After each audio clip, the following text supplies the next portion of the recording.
Então, eu queria ler com vocês o Evangelho de João no capítulo 1.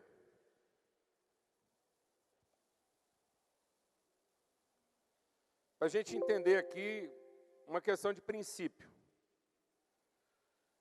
E às vezes a pergunta vai ser, o que isso tem a ver com a vocação dos homens? E diz assim, no princípio era o Verbo, e o Verbo estava com, e o Verbo era Deus. Ele estava no princípio com Deus. Todas as coisas foram feitas por meio dele, e sem ele nada do que foi feito se fez. Nele estava a vida, e a vida era a luz dos homens. Então eu quero compartilhar aqui sobre o princípio criativo de Deus, como é que Deus trabalha. E a hora que a gente entender isso, entender o que são os papéis, e por que às vezes nós estamos ficando meio equivocados naquilo que é o papel primordial, mais essencial do homem. Então, o que é o verbo? Palavra. O que é palavra? Semente. O que é semente? Sêmen. Então agora vamos ler esse versículo da seguinte maneira. No princípio era o... Pode falar, amado. O sêmen. No princípio era o sêmen. E o sêmen estava com Deus. E o sêmen era Deus. Ele estava no princípio com Deus. Todas as coisas foram feitas por ele, e sem ele nada do que foi feito se fez. Então Deus tem um princípio criativo. Qual é o princípio criativo de Deus? A semente. O sêmen. E aí a gente vai entendendo que não há uma questão de importância, há uma questão de papéis.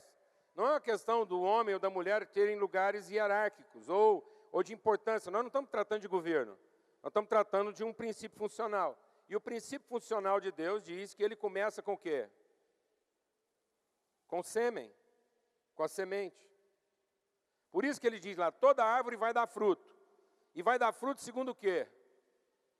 Segundo o sêmen que está nela.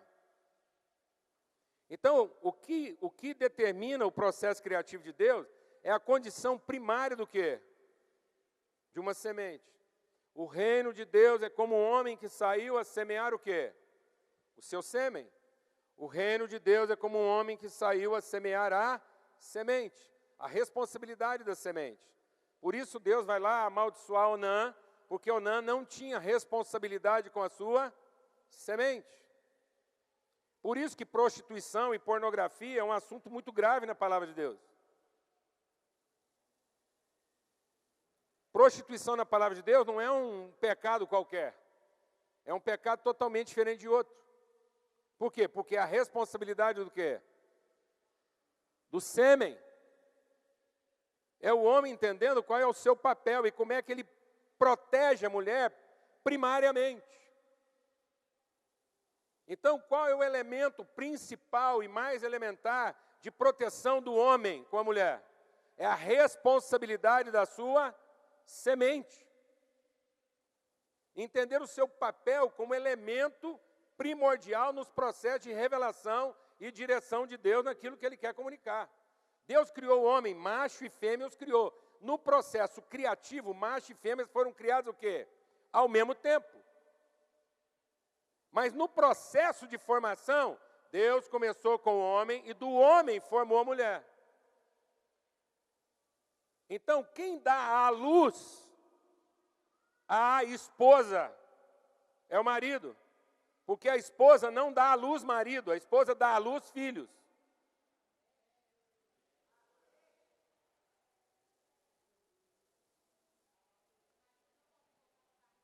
Não podem. E hoje, o que está acontecendo?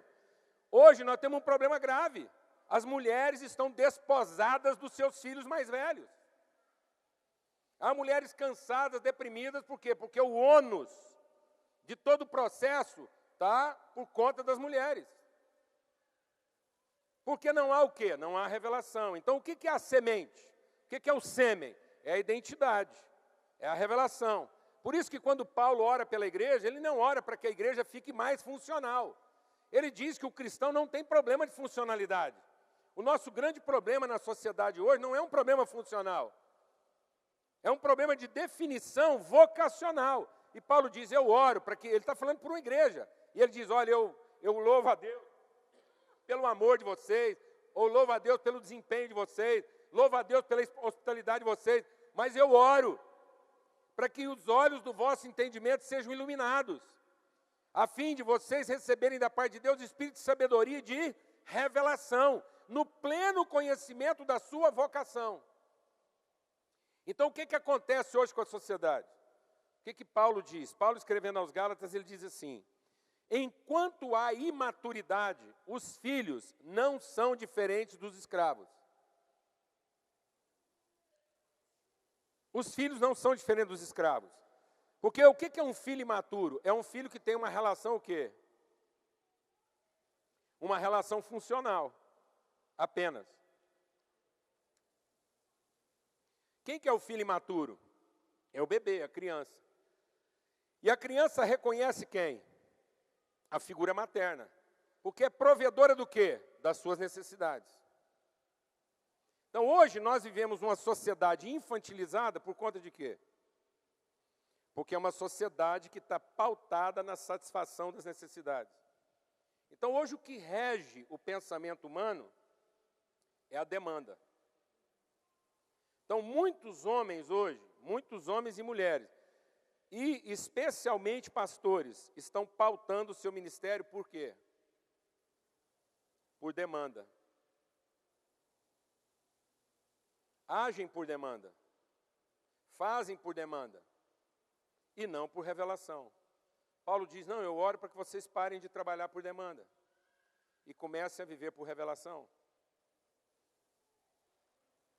O que quer dizer uma sociedade vivendo por demanda? Quer dizer uma sociedade que é capaz de parir, engravidar, conceber, mas que no fim ninguém sabe qual é a identidade daquilo que foi gerado. Por quê? Porque ela pariu aquilo intuitivamente, ela pariu aquilo organicamente, ela pariu aquilo quase que espontaneamente. O que é uma prostituta? A prostituta é alguém que sabe dizer que é a mãe, mas não sabe dizer quem é o pai. E a prostituta é aquela que ocupa o papel da mulher por demanda. E não por revelação. Então, por que tem muitas mulheres sendo violentadas hoje dentro de casa? Porque a relação delas em casa é comercial. A relação familiar é comercial, é por demanda, e não por revelação. Há um fisiologismo tomando conta de tudo. E agora eu queria ler com vocês 2 textos da Palavra de Deus, que retratam essa situação espiritual. E que é uma situação profética, própria dos últimos dias. Porque a Palavra de Deus diz que uma das características dos últimos dias seria uma sociedade caracterizada por quê? Por órfãos e viúvas. O próprio Evangelho, né, o apóstolo Tiago diz o quê? Em que consiste o resumo de todo o Evangelho? O que significa a prática do Evangelho? Para Tiago, o que significa a prática do Evangelho? Cuidar de quê? Então ele está falando de uma sociedade o quê? De bastardos. Valeu, obrigado. Tem uma escada também, não? Tá bom. Então, é uma sociedade de órfãos e viúvas, de homens omissos. Então, às vezes, nós temos a tendência de achar que o que mais está faltando aos homens seria o cuidado funcional, físico. E, na verdade, existe um problema que é um pouco mais grave e que deságua nisso. Acaba que isso é uma consequência, não é a causa. A causa é uma absoluta falta de responsabilidade, muitas vezes, em que o homem se sente no direito de ser cuidado e não de ser o orientador dos processos. Abra sua Bíblia lá no livro de Jeremias, no capítulo 7.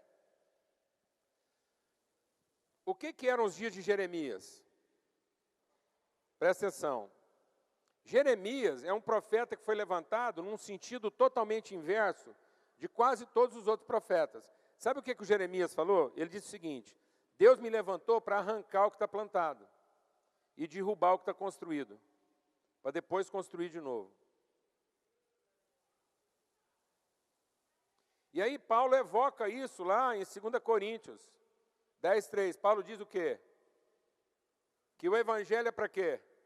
Destruir fortalezas, sofismas. Então, amado, deixa o Espírito de Deus ministrar o seu coração.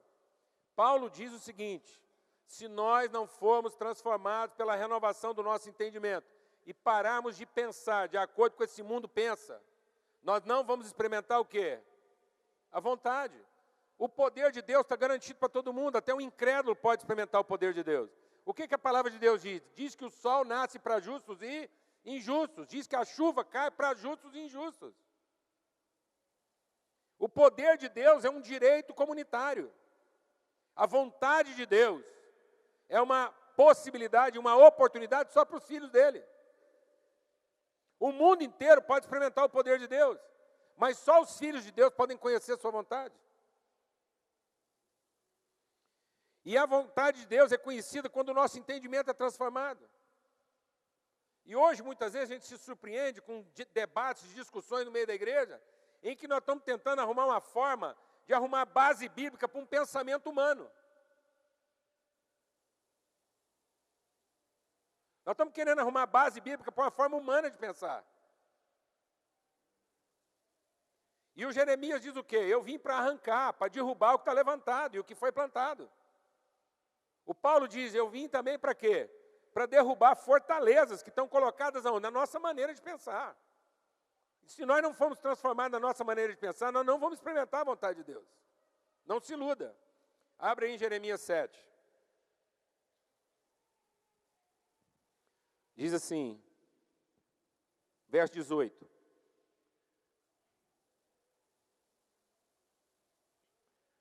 E aí o Jeremias lá, vamos ver, verso,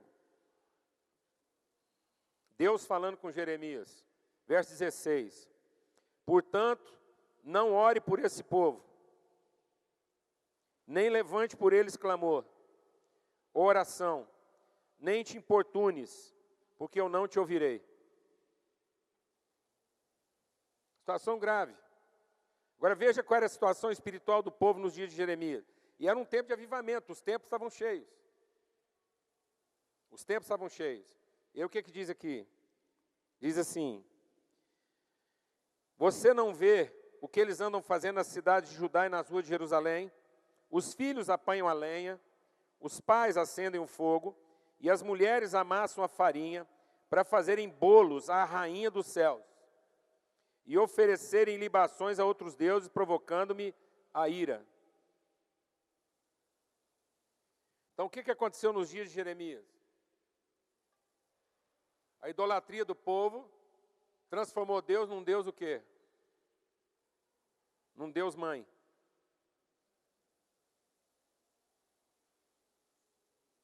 Num Deus que não tem uma vontade, mas que tem o poder de satisfazer todas as necessidades.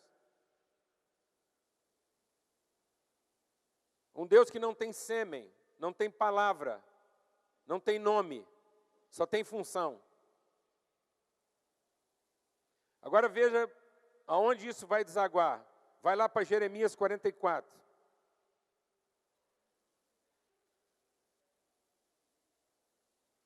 Jeremias 44 diz assim, para a gente entender o que era esse cenário. A partir do verso 25. 44, 25, está aqui. Não, desculpa, verso 15. Então responderam a Jeremias, quem? Quem respondeu para Jeremias? Deus está exortando o povo. Quem respondeu para ele? Os homens. Esses homens que sabiam o quê? Que as suas mulheres queimavam incenso a outros deuses E todas as mulheres que estavam em pé, grande multidão, como também todo o povo que havia na terra do Egito, em pacto, dizendo: quanto à palavra que nos anunciaste em nome do Senhor, estão falando com quem? Com Jeremias. Sabe isso aí que você nos falou, Jeremias? Nós não te obedeceremos. E não vamos te obedecer por quê? Certamente cumpriremos toda palavra que saiu da nossa boca e vamos continuar queimando incenso à rainha dos céus. E vamos continuar oferecendo a elas louvores, como fizeram nossos pais, nossos reis, nossos oficiais. Temos feito na cidade de Judá, nas ruas de Jerusalém. Porque enquanto nós oferecíamos louvores, libação e sacrifício à rainha dos céus, sempre tivemos fartura de pão, sempre prosperamos alegres e nunca nos aconteceu nenhum mal.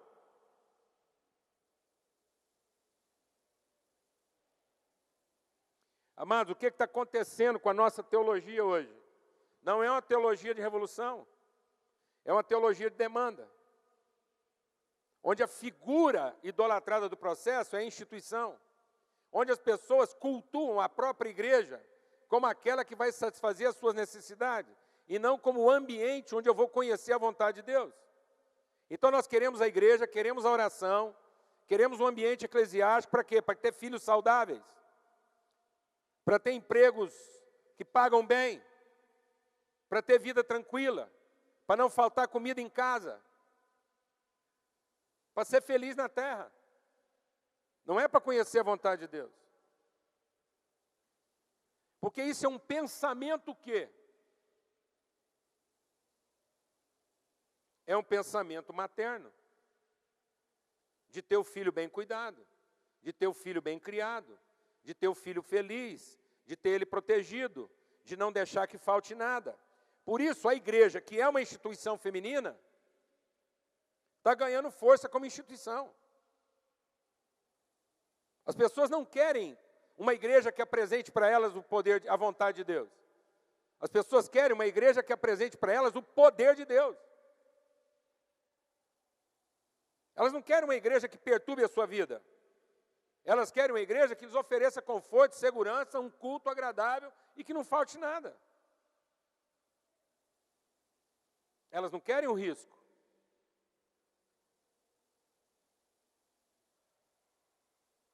E aí o texto continua. Diz assim, e olha que coisa interessante. Sabe o que o texto está dizendo? Lembra quando o diabo falou assim, que tudo que você prostrado pedindo, me adorar pedindo, eu te darei? Sabe o que esse texto de Jeremias está dizendo? É que ele dá mesmo. Então, nem toda oração respondida foi oração feita a Deus e nem respondida por Deus.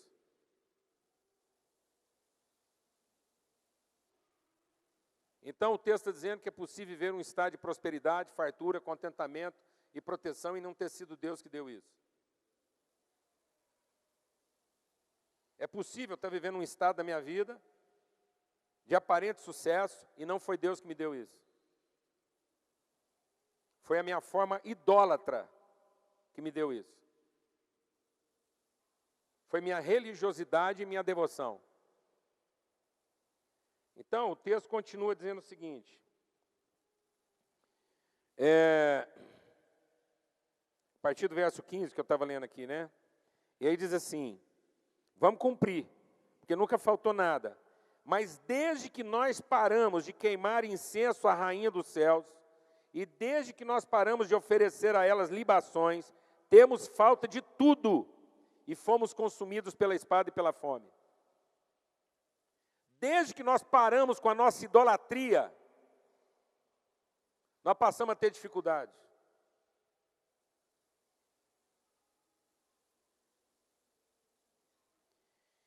Quando queimamos incenso à rainha dos céus e lhe oferecemos libações, acaso... Quem está falando com Deus aí? Acaso não sabiam nossos maridos que nós estávamos fazendo os bolos e apresentando a elas? Então nós estamos falando de uma liturgia religiosa dominada por quem? Por quem, amados?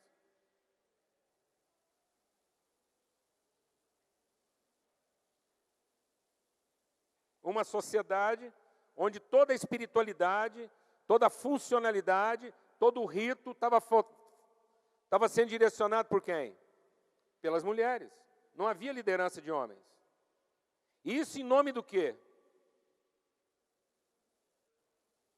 De ter tudo funcionando.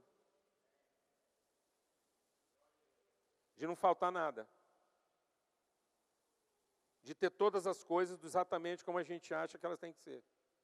Não ter dificuldade, não ter privação, não ter sacrifício, não ter risco.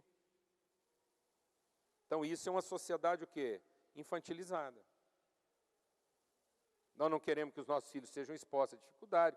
E aí os filhos estavam envolvidos nesse rito. De que maneira? Litúrgica.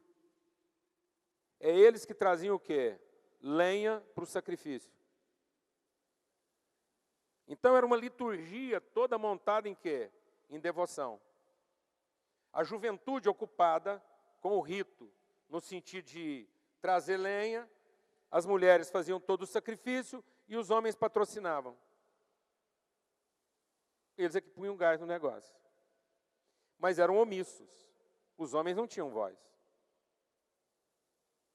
Só emprestava o recurso e deixava acontecer. E aí ele está dizendo o seguinte: eles por acaso não sabiam? Então disse Jeremias a todo o povo, e aos homens, e às mulheres, e a todo o povo que havia dado essa resposta: não se lembrou o Senhor e não veio à mente o incenso que queimasse a cidade de Jerusalém, vós e vossos pais, vossos reis oficiais, também todo o povo? E aí, vamos pular lá para o verso 25. Diz assim: assim diz o Senhor dos Exércitos, Deus de Israel, vocês quem? Homens. E vossas mulheres. Então Deus está falando com quem agora?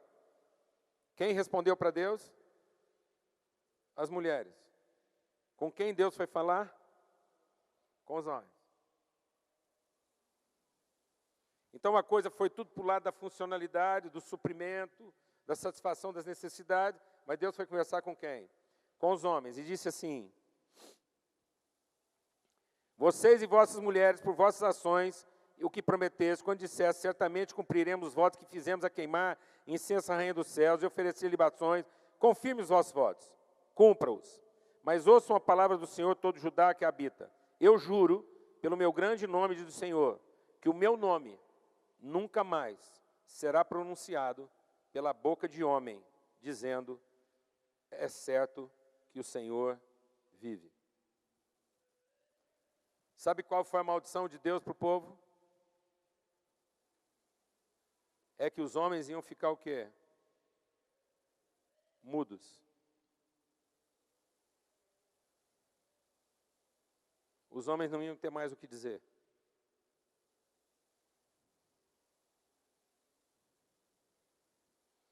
Amados, nós estamos vivendo um tempo onde tudo funciona. E funciona. Mas é difícil saber muitas vezes qual é a direção disso, qual é o propósito disso. Porque nós estamos nos contentando em buscar formas e metodologias de fazer a coisa funcionar. Mas nem sempre por revelação. Muitas vezes por demanda. E quando a gente vive uma sociedade onde tudo funciona por demanda e não por revelação, nós temos uma sociedade com muitos filhos, mas filhos bastardos, sem identidade, sem nome. Abra sua Bíblia lá em Isaías capítulo 4.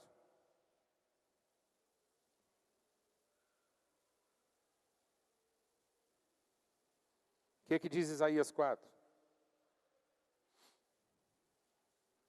Verso 1.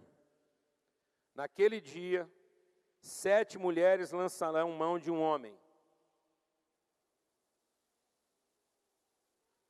E olha o que elas vão dizer para o homem. 7 mulheres vão se juntar em volta do homem e vão dizer o seguinte: o pão nós compramos. Os vestidos nós compramos. Nós só queremos uma coisa: que você nos empreste o seu nome.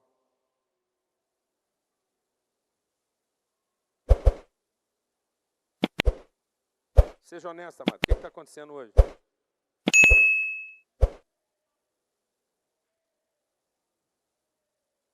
Uma relação quase comercial em que o que nós estamos vendo são famílias organizadas de forma o quê? Funcional. Eu pago a conta. Eu te ajudo a pagar a conta. Eu faço funcionar. Eu só não quero ter um filho o quê? Bastardo. E nós vamos contentar que 7 filhos sejam filhos do mesmo pai. E 7 mulheres vão pagar a conta de um homem. Você já viu isso acontecer em algum lugar, não? Você acha que isso está para acontecer ou não? Então, em nome de uma funcionalidade, em nome de ver tudo acontecendo, em nome de uma situação confortável, nós estamos cometendo uma violência contra as nossas mulheres. Porque nós estamos suprimindo direção. E estamos resolvendo tudo em cima do quê? Em cima do quê, irmãos? Da necessidade, da urgência ou da oportunidade? Qual foi a última vez que você decidiu em cima de uma revelação? E qual foi a última vez que você decidiu em cima de uma necessidade? De uma oportunidade? De um benefício? Qual foi a última vez que você contrariou o pensamento de todo mundo e a sua casa foi lá e enfrentou todas as dificuldades e diz, não, essa é a direção de Deus e é em cima dessa direção aqui que nós vamos caminhar? Avalie as suas decisões nos últimos 10 anos. Avalie os seus processos decisórios, ministeriais. E veja se tudo não está sendo resolvido e decidido em cima de uma contingência, em cima de uma situação, em cima de uma circunstância, procurando condições melhores. E com isso, muitas vezes a gente acha que está protegendo a família, protegendo a esposa, e não está. Pelo contrário, nós estamos expondo a nossa casa. E aí, na medida em que essa casa fica exposta, isso aumenta o nosso serviço. E aí aumenta a nossa dificuldade. Porque agora nós é que temos que satisfazer todas as necessidades dessa casa. Porque a gente expôs o processo à falta da direção. À falta de uma orientação. Há um texto indigesto, né, que é o texto lá de 1 Pedro, no capítulo 3, e que diz lá o quê?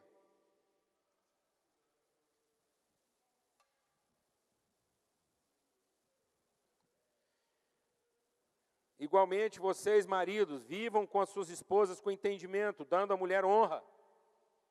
E trate a sua mulher naquilo que é a fragilidade dela. Ora, não está dizendo que a mulher é fraca.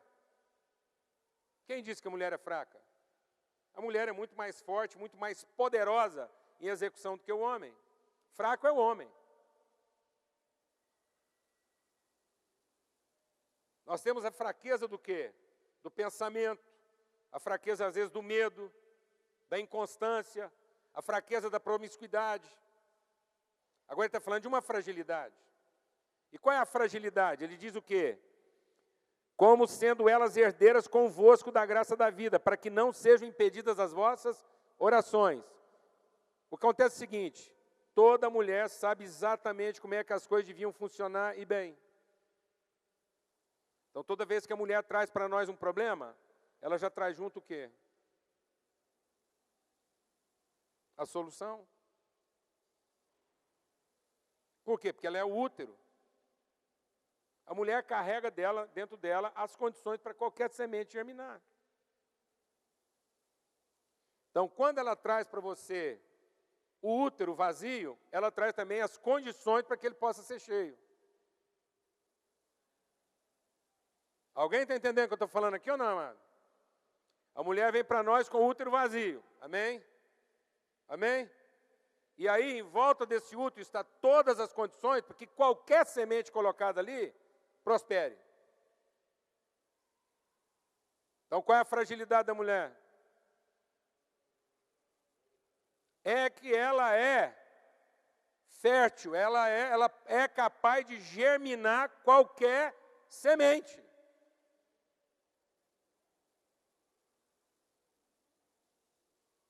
Então, se você entregar 1 miligrama de preocupação, ela vai te devolver 3,5 kg de ansiedade. Porque está certo. Por isso que é sede fecundos. Multiplicar e crescer. Então, a mulher tem a capacidade do quê? De multiplicar. Então, uma mulher é capaz de engravidar da semente de qualquer homem. Qualquer sêmen pode crescer. Qualquer semente pode dar certo. Então, onde é que a mulher tem que ser protegida? Onde é que a mulher tem que ser protegida?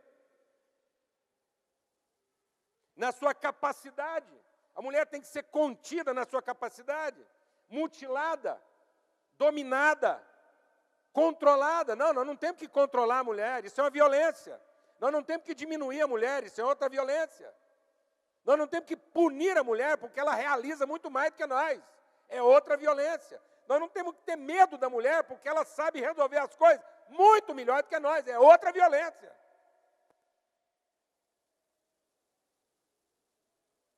Então, onde é que a gente protege a mulher, amado? Buscando em Deus revelação, para que a nossa casa não continue a funcionar por demanda.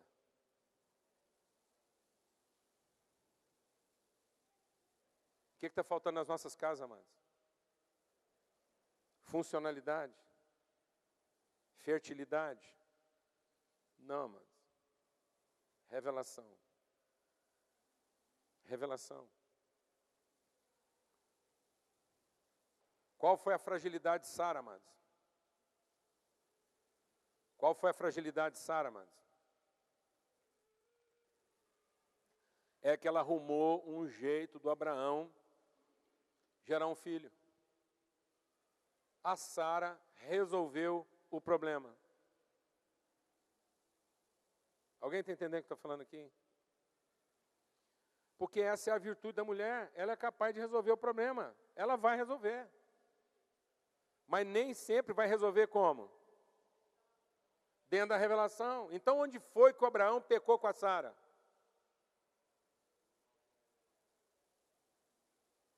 Ele não foi fiel à revelação. Falta de compromisso com a palavra, com a verdade de Deus revelada para ele.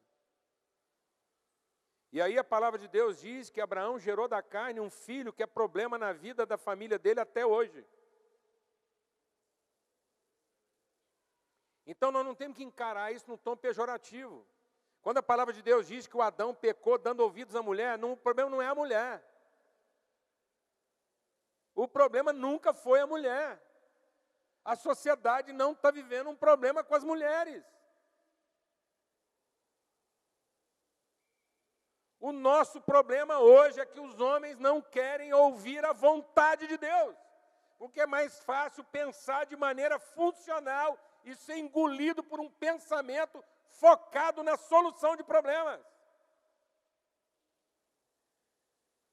É muito mais fácil viver a vida tomando decisões para resolver a nossa infelicidade. Arrumar formas de ser menos infeliz. E com isso nós não estamos protegendo a família. Porque nós estamos gerando frutos que não permanecem. O que é um fruto que não permanece? É um fruto sem o quê, irmãos? Sem semente. Então nós estamos produzindo filhos estéreis, especialmente nossos filhos homens. Filhos que são incapazes de buscar a revelação. Porque são filhos simplesmente ocupados em resolver a vida e procurar uma vida mais confortável e ter uma vida feliz. Qual é a maior carência da humanidade hoje, meu Deus? É de mãe? É de filho? Não, mano. população não está diminuindo. Então, por que a sociedade está desse jeito, amados? Porque os filhos que estão nascendo hoje não têm o quê? Pai. E não sabem ser o quê? Pais. Nós estamos vivendo hoje a síndrome do bom filho. Homens que querem ser bons filhos o resto da vida. Depender como filho. Se comportar como filho. Mas não querem assumir sua responsabilidade de pai. Porque não querem assumir a responsabilidade do seu sêmen. Não querem ter a responsabilidade dos seus próprios processos. Então é melhor ser bom filho. Porque não querem encarar a própria morte. Não querem encarar o próprio sacrifício. Implícito no compromisso com a revelação. Então nós não temos problema com as mulheres. Nós não temos problema com os filhos. Nós temos problema com a sociedade de mulheres viúvas e filhos o quê? Bastardos, de mulheres não protegidas. Mulheres não protegidas. Não protegidas de quê? De falta de revelação. Uma sociedade sem revelação. E que funciona muito bem. As igrejas hoje são funcionais? São. As igrejas hoje são funcionais. Os ministérios são funcionais. A sociedade é funcional. E ela discute e resolve isso. Agora, para onde nós estamos indo? Não está em discussão o quê? Não está em discussão o como. O que está em discussão, amados? O quem. Quem nós somos? Qual o propósito? Qual é a nossa identidade? Qual a nossa vocação? Os nossos filhos sabem qual a vocação deles? Os nossos filhos sabem qual a vocação deles? Ou estão procurando atividades profissionais que dê a eles uma vida tranquila?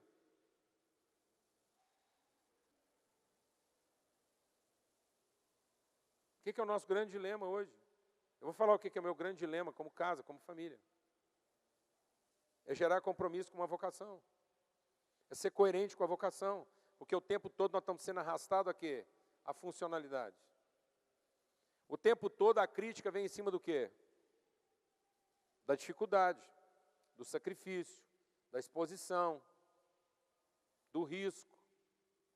Do risco.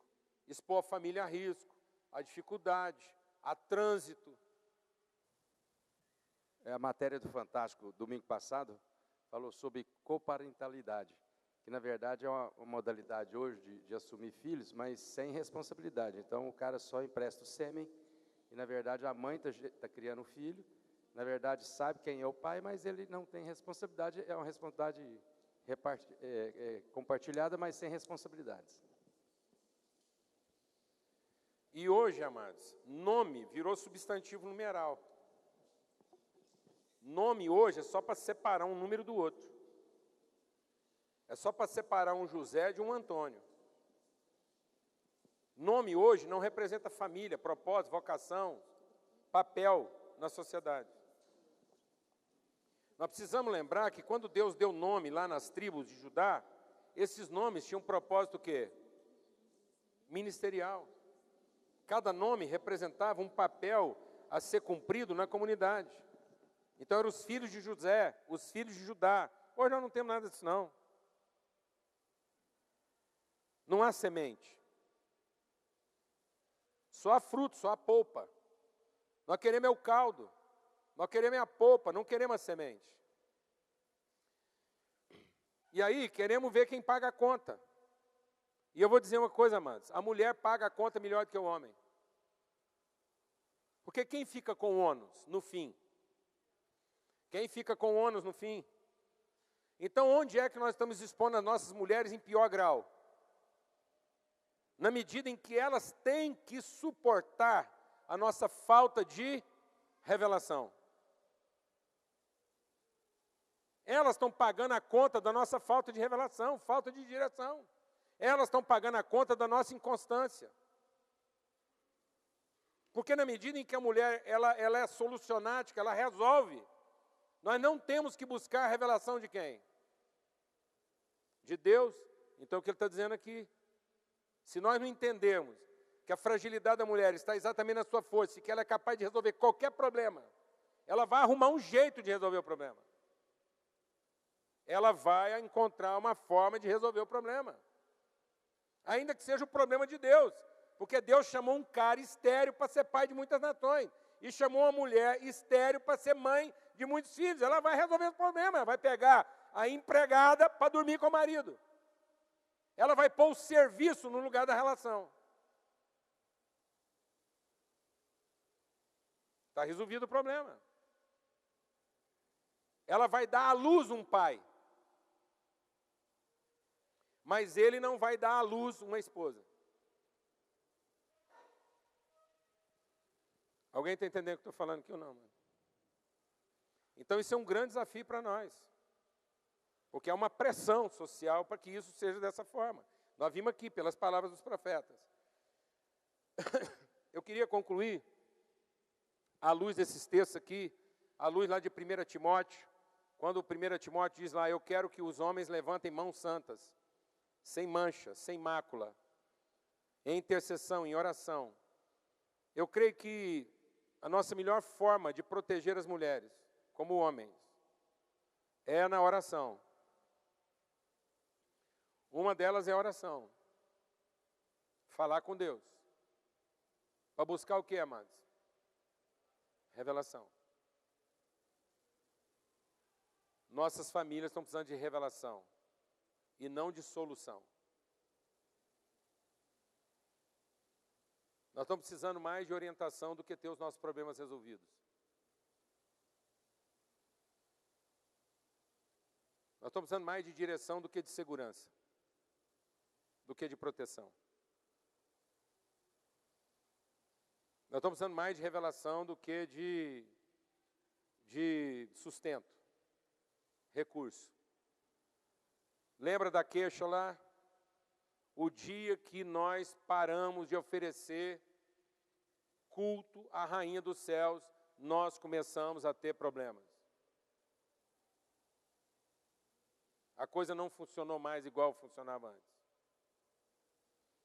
Primeira coisa, eu quero que os homens levantem mãos santas. Segundo coisa que é papel nosso, uma vez tendo revelação, nós temos que ter palavra. Deus puniu o homem com falta de quê? Palavra.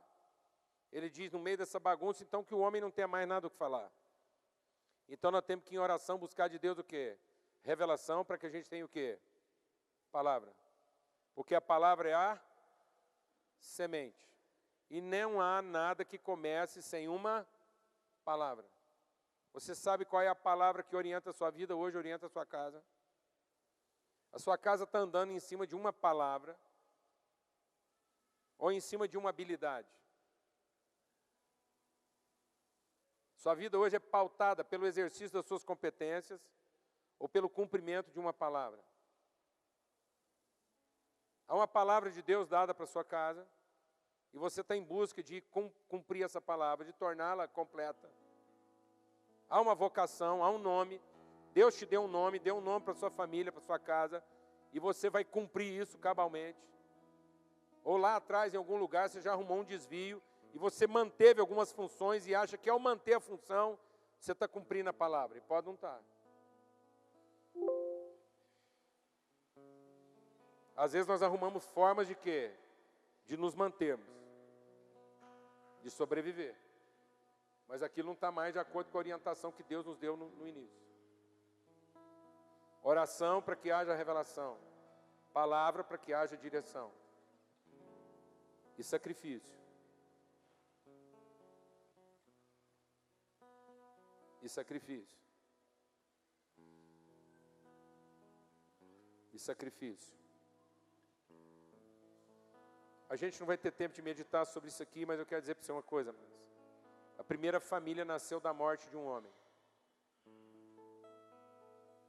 A mulher, quando está para dar à luz, ela pensa que vai morrer. Ela sente que vai morrer. E ela sofre como quem está morrendo. Mas o homem, para dar à luz, ele não sente que vai morrer. Ele não pensa que vai morrer. O homem, para dar à luz, tem que morrer. O homem, para dar à luz uma casa, uma família, uma mulher, ele tem que morrer em Deus. Ele tem que perder o seu medo da morte. Ele tem que se colocar absolutamente dependente de Deus. E não ter medo de morrer. Não ter medo de morrer na frente da mulher, não ter medo de morrer na frente dos filhos. O pior engano que nós temos é achar que a nossa família depende de nós e não da revelação que Deus nos deu. Nossa família não depende de nós, homens. Em termos humanos, a nossa família depende mais das nossas mulheres do que de nós. Em termos humanos, eu vou repetir, nossas famílias ficam melhor com as nossas mulheres do que conosco.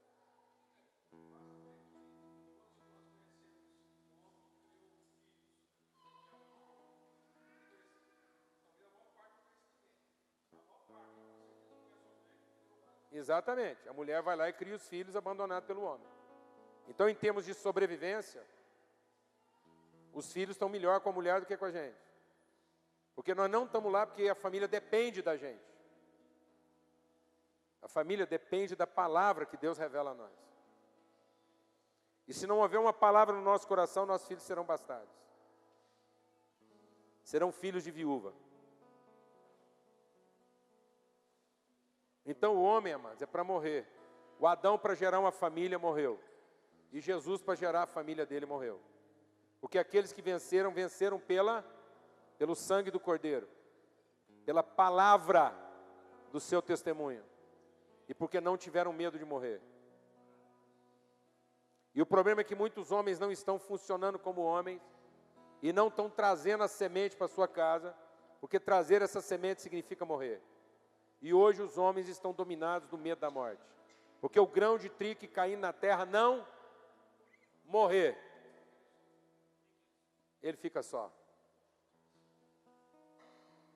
E é o medo da morte que está fazendo com que a gente não cumpra o nosso papel, com que a gente não proteja a família. Porque temos medo de morrer, temos medo de perder, temos medo de não dar conta. Sabe por que a gente não quer ser radical na palavra que Deus colocou no nosso coração? Porque temos medo de não dar conta. Sabe por que a gente não entrega para a família uma revelação e entrega serviço e conforto? Porque temos medo das consequências. Temos medo de ser radical. Temos medo do risco que nós vamos correr. E que nós vamos expor nossa família. Medo de morrer. Então sabe como é que um homem protege a sua mulher? Orando. Sabe o que é dar uma vida para a mulher e amar ela? É buscar revelação de Deus. Sabe qual é a melhor forma de você amar a sua mulher? É buscar a vontade de Deus para ela e para sua casa.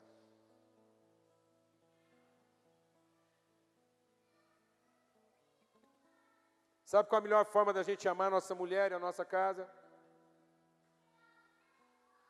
É ter uma direção para dar para a nossa família. Sabe qual a melhor maneira da gente amar a nossa casa? É estar disposto a morrer por ela.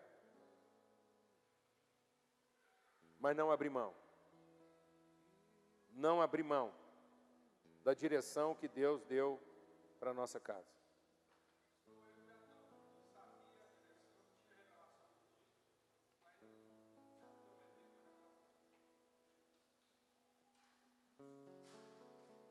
Qual foi a forma que Abraão recebeu de Deus de amar a casa dele? Levar ela para a direção que Deus deu. Qual a melhor forma de amar uma mulher, amados? É não deixar que os filhos dela sejam bastardos.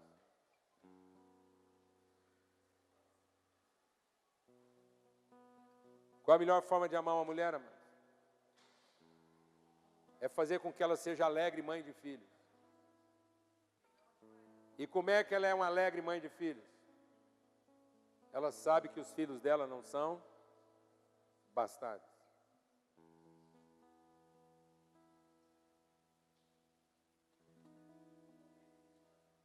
ela sabe quem é o pai dos filhos dela. Aí ela vai ser uma mulher alegre. Porque é isso que a palavra de Deus diz, que a mulher cumpre o papel sendo alegre mãe de filhos. É curioso isso, né? Que a mulher vai cumprir o papel dela não é sendo alegre mulher de marido. É sendo alegre mãe de filhos. Porque uma alegre mãe de filhos, logicamente, tem o quê? Marido. Mas uma alegre mulher de homem não quer dizer que ela vai ter filhos. Amém, amados? Então, de que maneira nós vamos proteger as mulheres? Orando, buscando revelação de Deus. Trazendo direção de Deus para a nossa casa. E dando a nossa vida em favor disso. Dando a nossa vida em favor disso. Vencer todo o medo que há no nosso coração. A pior coisa que pode acontecer com um homem em casa é ele começar a ter medo. Então não tenha medo. Eu queria ter uma palavra de oração agora.